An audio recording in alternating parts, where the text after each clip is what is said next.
Hey, it's Vincent here from Vincent Games, your untapped source of MTG content. Welcome to an episode of my vlog. I haven't done an episode in a very long time as it was Christmas and then New Year. I haven't actually played much Magic over the holidays, which is always the way. I kind of struggle to find time over the holidays with seeing lots of family and just generally kind of winding down. It's kind of like that at work sometimes when you kind of get near December. Everyone kind of, you hear the phrase, everyone's sort of winding down for Christmas, and with Magic it's kind of the same. I don't know why I do that.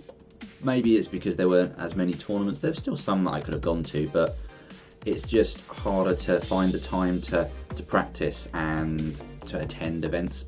So if I'm not practicing for the events, I'm not really wanting to necessarily attend them quite so much, especially if I don't feel I'm going to be doing very well because of that lack of practice. So kind of a bit of a vicious circle really. But it's now the end of January and I have been to one F&M so far this year, and that was quite fun. I took Affinity and I did quite well. I went 2-1 in the F&M and lost only to the new sort of humans deck that's sort of making the rounds. To be fair, I don't know how new you want to call it really, but in terms of Modern's overall history, it's quite new and it's doing quite well with all the multicoloured lands, being able to play whatever the best humans are, and it beat me quite handily.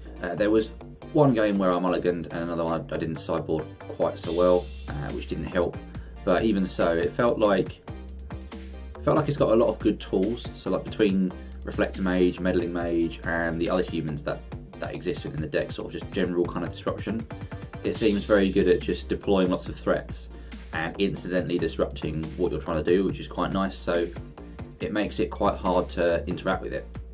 So there were some spots, for example, playing Affinity, where I really wanted to Galvanic Blast a Meddling Mage to get back something, or rather to get the ability to play a Cranial Plating, but having to pay 2 for a Galvanic Blast was really awkward, because I wouldn't be able to then cast the plating that same turn. So there's lots of things it kind of does without being seemingly obvious, which make it quite difficult to play. That said, the deck's far from unbeatable, and I just need to think about how I sideboard correctly for it really. So I don't think I was sideboarding in the best way that I could have done. But that's something I can work on moving forward. And I'm not overly focused on Modern quite so much at the moment. Standard seems to be given a new lease of life, shall we say, post bannings. Obviously, unless you've been living under a rock for the last few weeks, Standard has had a bit of a shake-up with the bannings. Ramonat Red and Teamer Energy have both taken a bit of a hit in terms of power level, which is, I'm kind of mixed feelings about it really, because I understand why they do these bannings. So they want to create diverse and interactive Magic, which is great. Obviously that's really good. You don't just want to be playing the same match again and again and again, and also to have not much interaction or just the same sort of interactions. But I just think it's a shame that bannings have to exist at all. I know perhaps it's a little bit pie in the sky to think that we live in a perfect world and nothing will go wrong, but at the same time it is frustrating when these things do happen. So it's nice that they're modifying things and paying attention to what the meta is like. You could argue that Teamer wasn't a problem, but it's just been the best deck for so long that it's hard to justify playing other things or trying out other things. So whilst it's not doing anything particularly obscene, kind of like, I view this, the similar vein as Smuggler's Copter when that was banned. Smuggler's Copter, it was great and it wasn't doing anything particularly broken compared to something like Ape the Works Marvel or Emrakul, where the interactions were just incredibly frustrating. There's answers to Smuggler's Copter in things like Lightning Strike or a Braid or Fatal Push. There's things that you can do to deal with it, but it was just there all the time, pretty much like Teamer. Well, I mean, not quite so much to Teamer because it wasn't given as much time as Teamer, but it was just there a lot, and that was the same rationale for doing something about Teamer. It was just an ever-present thing, and more so than Smuggler's Copter, no matter what people seem to be trying to do, Teamer would just be sort of top dog, as it were. So they had to do something to stop that, to reduced the amount that team that was sort of running rampant, which is fine. It should encourage a little bit of diversity, and I think that's apparent if you've been keeping up to date with latest results. You're seeing a lot more approach decks, a lot more token style decks, which is good, because it means that we've got to think about how to then sideboard against those, because they're definitely a thing and they can do very powerful stuff if you're not prepared for it. So that'll be interesting. What is quite nice about Attune being banned and Rogue Refiner is that you could still build an energy themed deck and you could still build a team deck. So if you really enjoy that style of play and you want to kind of keep that going, then that option is still open to you. And if you're someone who is just going to play the best deck, then you just need to perhaps move on to something different or adapt that shell to try and make it the best deck again.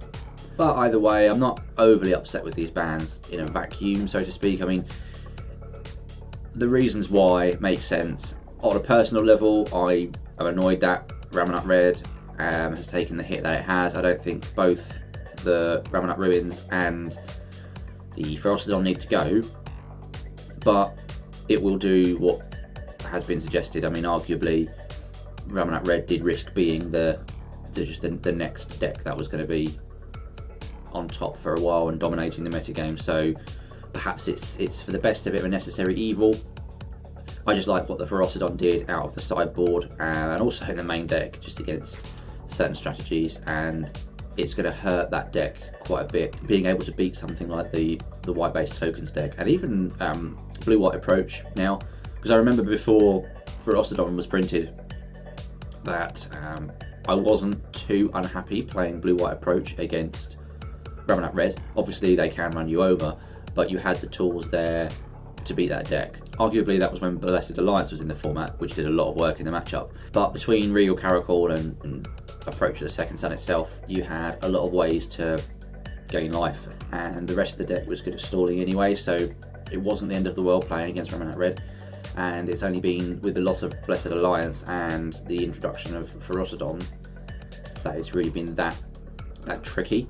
Authority of the Councils and Regal Caracal out of the sideboard were almost completely blanked by a Ferocidon if that was left alive. So without that card in its arsenal, I think the red matchup gets a lot better for approach, and I would be interested to explore what can be done with Approach of the Second Sun. I was quite into that deck last year, so I'm going to be quite interested to see what can be done with that moving forward.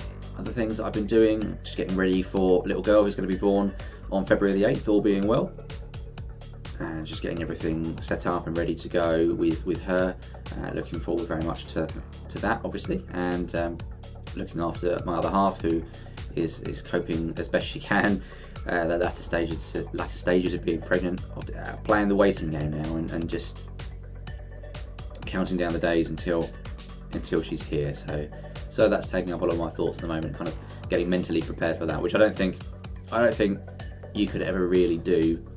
As much as we say we're ready, I don't think mentally we'll actually be completely prepared for the massive life-changing event that is. But we're we're as prepared as we can be, which is nice. But we shall see.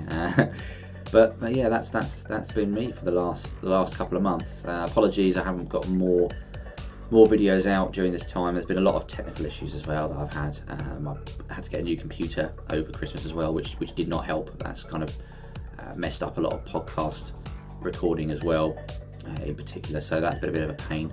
But now that that's all sorted and I'm kind of playing Magic again, things should be more on track. So more videos. If you've got any comments or any thoughts about the new format as it unfolds, then leave a comment below.